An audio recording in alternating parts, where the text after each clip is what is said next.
परमात्मा ने एक चुटकुला सुनाया था एक सत्संग में। गुरुजी कह रहे थे कि एक राजा था, राजा, और राजा के जाने का समय आ गया।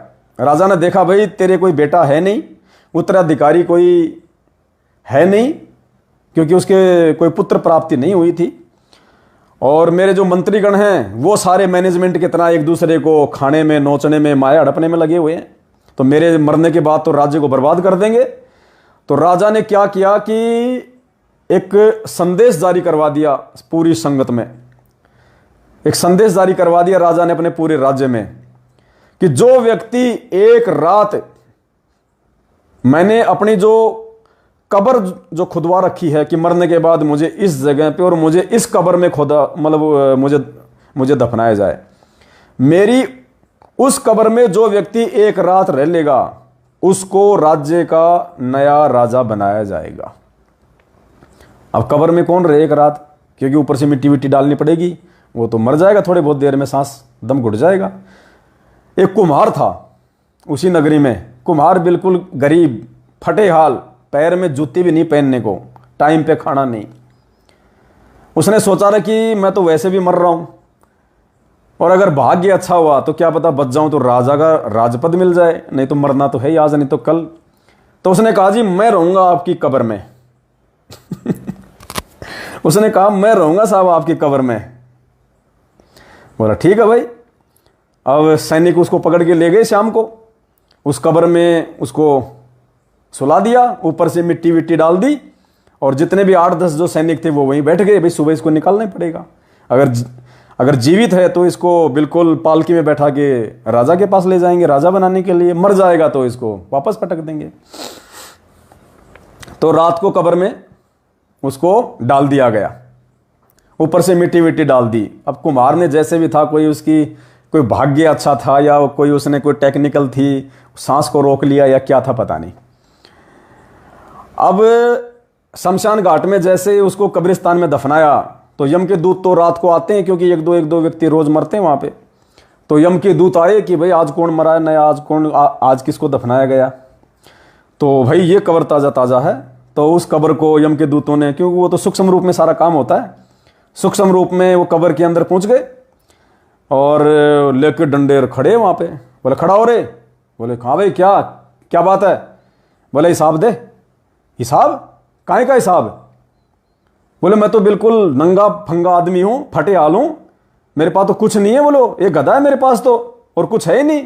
बोले उस गधे का हिसाब दे। गधे का हिसाब दे? बोले उसका क्या हिसाब दूं? बोलो गधा तू 8 साल पहले लाया? बोले हाँ लाया। 2 महीने बाद में गधे के पैर में चोट लगी। हाजी लगी। तूने खूब काम लिया गधे से, लेकिन उसका इलाज नहीं कराया, इसके एवज में तुझे 50 कोड़े मारे जाएंगे। तूने उसका इलाज क्यों नहीं कराया? जो अपने से और के एक के पीठ पिछाड़, अगर तेरे पैर में लग जाती तो क्या होता? 50 कोड़े, धे धड़ाधड़, धे धड़ाधड़, धे धड़ाधड़। हाँ जी। उसके 3 महीने बाद में दिन रात तूने गधे से काम लिया। उसकी कमर में जख्म हुआ, तूने दवाई नहीं दिलवाई। हाँ जी नहीं दिलवाई। मारो 100 कोड़े, 100 कोड़े, धे धड़ाधड़, धे धड़ाधड़, धे धड़ाधड़। सुबह तक उसकी पिटाई होती रही उस एक गधे को लेके, और जैसे सुबह के 6 बजे और सैनिकों ने ऊपर से मिट्टी हटानी शुरू की, और देखो ये तो जीवित है। और जैसे ही कुम्हार को कब्र से बाहर निकाला, वो तो भाई साहब दे मुठिया में दे मुट्ठी में थूक कर वो तो दौड़ लिया वहां से। वो सैनिक पीछे पीछे, बोलो राजा जी राजा जी राजा जी रुको रुको। बोले आप तो राजा बनने वाले हो, राजा बनने वाले हो, कहां भाग रहे हो? वो भागते भागते बोला रे हरामखोरो, मुझे राजा नहीं बनना, मुझे इस पद पे अध्यक्ष नहीं बनना। अरे पूरी रात मैं एक गधे का हिसाब नहीं दे पाया। अरे अगर राजा बन गया तो पूरी जनता का हिसाब कहां से दूंगा? भाग लिया वो तो वहां से। तो पुण्यात्माओं, इस मंजू को आगे चल के ये संगत का हिसाब देना पड़ेगा परमात्मा के दरबार में। कुमार बोला पूरी रात यम के दूतों को मैं एक गधे का हिसाब नहीं दे पाया, अगर मैं राजा बन गया तो पूरी जनता का हिसाब कहां से दूंगा? भाई मैं नहीं इस पंगे में पांव दूंगा, छोड़ दो मुझे राजा नहीं बनना। तो पुण्यात्माओं, अभी इनकी बुद्धि ऑफ है, ये जो काम जो करने जा रही है ना, ये अपनी नई कमेटी बना के नई अध्यक्ष बन गई है, और जो कर्म अपने महेंद्र भगोड़ा जो फोड़ रहा था, अब वो कर्म ये फोड़ेगी। तो पुण्यात्माओं, संगत में कोऑर्डिनेटर बनना, संगत में नामदान संचालक बनना, संगत में और कोई विशेष कोई ये पदवी प्राप्त करना, इन पदवियों के लिए लड़ना झगड़ना, पुण्यात्मा उस कुम्हार की तरह इनको हिसाब देना पड़ेगा, आप देख लेना। अब हम भाई बहन इस लफड़े में क्यों नहीं पड़ रहे? हम क्यों नहीं पड़ रहे इस लफड़े में? क्योंकि हमने इनसे शिक्षा ले ली। हम पिछले 8 साल से इनके कुकर्मों को देखते हुए हमने शिक्षा ले ली कि भाई ऐसे पंगे में नहीं पड़ना। वही बात है, परमात्मा ने बताया एक सत्संग में, एक शेर था, एक बकरी और एक लोमड़ी, तो तीनों जंगल में गए शिकार करने के लिए। शेर ने शिकार किया हिरण का, और 3 जानवर थे, शेर, भेड़िया और लोमड़ी, तीनों शिकार करने गए। शेर ने शिकार किया हिरण का, भेड़िए ने शिकार किया बकरी का, और लोमड़ी ने शिकार किया खरगोश का।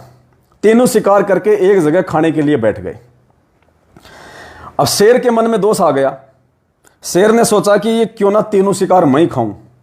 अब ऐसे खा नहीं सकता, क्योंकि जंगल में न्याय, जब राजा अन्याय करेगा, तो राजा ने कहा कि भाई भेड़िए, बोले हाँ जी सरदार, बोला भाई तू ही फैसला कर, तू ही फैसला कर किसको क्या क्या खाना चाहिए। तो भेड़िए ने कहा कि महाराज ये तो बहुत सिंपल सी बात है, आपने हिरण का शिकार किया, आप हिरण खाओ, मैंने बकरी का शिकार किया, मैं बकरी खाऊंगा, और ये लोमड़ी ने खरगोश मारा, ये खरगोश खा लेगी, अपना हो गया।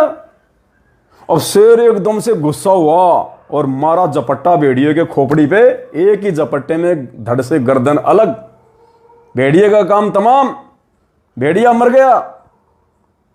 अब शेर बोला लोमड़ी तू फैसला कर। लोमड़ी से बोला कि तू फैसला कर अब किसको क्या खाना चाहिए। लोमड़ी ने सोच विचार किया, बोले महाराज इसमें सोच विचार करने की क्या जरूरत है महाराज, आप सुबह नाश्ते में हिरण खाइए, आप सुबह हिरण खाइए भोजन में, शाम के खाने में आप जी बकरी खा लेना, और दोपहर में अगर छोटी मोटी अगर भूख लग जाए, कोई स्नैक्स वगैरह की याद आ जाए, तो ये खरगोश खा लेना। महाराज इसमें फैसले की कौन सी बड़ी बात है? सुबह भूख लगे तो हिरण खा लो, शाम को बकरी खा लो, और दिन में छोटे मोटे नाश्ते की इच्छा हो जाए तो महाराज ये खरगोश खा लो। तो शेर बड़ा खुश हुआ, अरे वाह लोमड़ी वाह, लोमड़ी एक बात बता, तूने इतना अच्छा फैसला करना कहां से सीखा? लोमड़ी बोली मैंने भेड़िए से सीखा। बोले महाराज मैंने अच्छा फैसला करना भेड़िए से सीखा, इसने फैसला दिया, इसका क्या असर हुआ?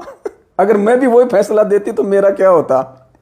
तो पुण्यात्माओं, हमने तो इस मैनेजमेंट के कर्म और कुकर्मों से ही समझ लिया कि ये कोऑर्डिनेटर बनना, मान बढ़ाई का भूखा होना, नामदान संचालक बनना है, आगे चल के ये कितने दुखदाई होंगे। तो भाई हमने तो इस मैनेजमेंट रूपी भेड़िए से सीख लिया कि क्या फैसला करना है। हमने ना कोई कोऑर्डिनेटर बनना, हमने ना कोई नामदान केंद्र वाला बनना। और दास भी शुरू से सभी भाई बहनों को ये कहता आ रहा है कि भाई साध संगति में ना कोई कोऑर्डिनेटर है, ना कोई नामदान संचालक है, ना कोई स्पेशल कोई सेवादार है। हम सब एक परमात्मा के बच्चे हैं। सबकी उस परमेश्वर के सबके ऊपर उस परमात्मा की पल पल नजर है। जो जैसे कर्म करेगा उसी अनुसार उसको परिणाम मिल जाएगा। साथ संगति में आओ, आपको कोई नहीं कहेगा ये सेवा कर ले, वो सेवा कर ले, जो सेवा दिखाई दे वो कर ले। आपको कोई नहीं कहेगा तूने माइक हाथ में क्यों नहीं लिया, तूने ये क्या कर दिया, वो क्या कर दिया, कुछ नहीं कहने वाला आपको। तू भंडारे में सेवा क्यों कर रहा है, तेरी सेवा तो वहां थी। सब सेवादार हैं। जिसको जो सेवा करनी आती है, जो जिस सेवा के योग्य है अपनी करो। ना यहां कोई सरपंच है, ना यहां कोई प्रधानमंत्री है, ना कोई एमएलए है, ना कोई कोऑर्डिनेटर है। तभी ये मार्ग आगे परमात्मा का चलेगा। तो पुण्यात्माओं, हमने बहुत सोच समझ के इस मैनेजमेंट के कर्म और कुकर्मों को देखते हुए आगे बढ़ना है। हमने ना तो वो गधे की तरह वो कुमार की तरह हमने तो ना तो ये राजपद सही है इनका, जो पूरी रात ये गधे का हिसाब नहीं दे पाया, तो फिर ये संगत का कहाँ से देंगे लाखों लोगों का। और ना हमने पुण्यात्मा भेड़िए की तरह कोई गलती करनी है। हमने तो हाथ जोड़ लें भाई लोमड़ी की तरह कि महाराज ये कोऑर्डिनेटर भी तुम ही बनो हैं। अब ये बताओ, मिनट मिनट में तो स्टेट कोऑर्डिनेटर हटा रहे हैं, मिनट मिनट में नया कोऑर्डिनेटर बना रहे हैं, अगले 2 घंटे में बेचारे जिसको बनाया था उसको हटा रहे हैं। देखो क्या ड्रामा चल रहा है ये। इस परमात्मा पुण्यात्मा भगवान को इन्होंने एक मतलब एक मदारी बना दिया इन्होंने परमात्मा को। मदारी का बंदर होता है ना, डमरू डम डम डम डम डम डम, इन्होंने वो बना के छोड़ दिया सतगुरु रामपाल जी भगवान को। बस इनका आपस का झगड़ा ही मिटाते रहें, इनका आपस का झगड़ा सोल्व करते रहें। अब गुरु जी का ये आदेश आ, गुरु जी का वो आदेश आ गया, उसकी नो एंट्री कर दी। 2 मिनट में तो ये एंट्री कर देते हैं, 2 मिनट में ये नो एंट्री कर देते हैं, 2 मिनट में ये प्रधानमंत्री बना देते हैं, 2 मिनट में बेचारे को गधे की तरह, जैसे उसके सिर पे कभी सींग थे ही नहीं, उसको ऐसा कर देते हैं। अब बताओ इस राजेंद्र भटगांव की क्या इज्जत रही इसकी है। 2 घंटे पहले तो इसको हरियाणा का मुख्यमंत्री बना दिया। 10 आदमियों के इसके पास में बधाई के फोन आ गए होंगे कि बढ़िया भाई, महीने की 3 लाख की कमाई का जुगाड़ हो गया तेरा तो भाई। 2 घंटे बाद पता चला 3 रुपए की भी कमाई नहीं है। देखो ये है। और फिर कह रहे हैं हम भगत हैं, हम भक्ति करते हैं, हम संत रामपाल जी के भगत हैं। पुण्यात्माओं, ऐसे गधों से परमात्मा अपना मार्ग चलवाएगा क्या? ऐसे मूर्खों से परमात्मा का मिशन चलता है क्या? जो आपस में राग द्वेष ईर्ष्या लड़ाई झगड़ाई मान बढ़ाई पता नहीं 20 प्रकार के इनके ये रोग लग रहे हैं। इनका आपस का झगड़ा तो खत्म नहीं हो रहा, दुनिया में क्या शांति करेंगे ये? तो पुण्यात्मा ये जितने भी लोग हैं ना, इन सब का ज्ञान आधार से सत्यानाश हो जाएगा। आप देख लेना, जब सतगुरु रामपाल जी भगवान के आने से पहले पहले, और ये संकेत हैं गुरु जी के आने के। महेंद्र भगोड़ा पकड़ा गया, मतलब मान के चलो दास वैसे टाइमिंग तो कुछ नहीं बता सकता, मालिक है, समर्थ है, अभी भी आ सकता है, लेकिन एक आइडिया सा दास बता रहा है। हालांकि परमात्मा आएंगे उस समय जब पूरे विश्व की परिस्थितियां बिगड़ जाएंगी, त्राही त्राही मच जाएगी। नास्ट्रेडमस ने भविष्यवाणी कर रखी है, ग्लोबल वार्मिंग बढ़ रही है, टिड्डियों का हमला होगा, टिड्डियां हिंदुस्तान में पूरी फसल को चौपट कर देंगी, अकाल भुखमरी।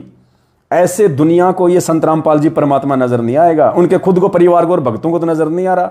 रोज रोज इनकी लड़ाई हो रही है, कुत्ता लड़ाई रोज चल रही है इनकी। दुनिया कहां से उनको भगवान मानेगी? तो पुण्यात्माओं, वो भयंकर दर्दनाक समय आएगा, और उस दर्दनाक समय में ये कोऑर्डिनेटर, ये स्टेट कोऑर्डिनेटर, इनके तो पैर भी नहीं टिकेंगे। उस समय बचेगा वो जो हिम्मत करके गुरु जी को भगवान मान के, राग द्वेष मान बढ़ाई ईर्ष्या से दूर होके अपने आप को सेवा करता तो सेवादारी समझे, अपने आप को कुत्ता ही समझे, अपने आप को भेड़िया समझने का कोशिश ना करे। वो भेड़िया समझेगा तो मरेगा। तो हमने तो पुण्यात्माओं लोमड़ी की तरह इस भेड़िए से शिक्षा ले लेनी है, मैनेजमेंट से। और हमने बिल्कुल प्यार प्रेम और आधीनी के साथ में, कहीं भी साथ संगति में जाओ, जो भी सेवा आपको करने को मिल जाए, अगर आपकी औकात है तो कर लो, नहीं बैठ के माड़ा ले लो, भाई बहनों से आपस में कोई चर्चा कर लो। फालतू में राग द्वेष ईर्ष्या करने की जरूरत नहीं है कि उसने मेरे को ये बोल दिया, उसने ये बोला मेरे को, वो पहले सेवा मैं कर रहा था अब उसने छीन ली, ये कर दिया। मर जाओगे, सूखे सूखे मरोगे, ध्यान रखना, सूखे।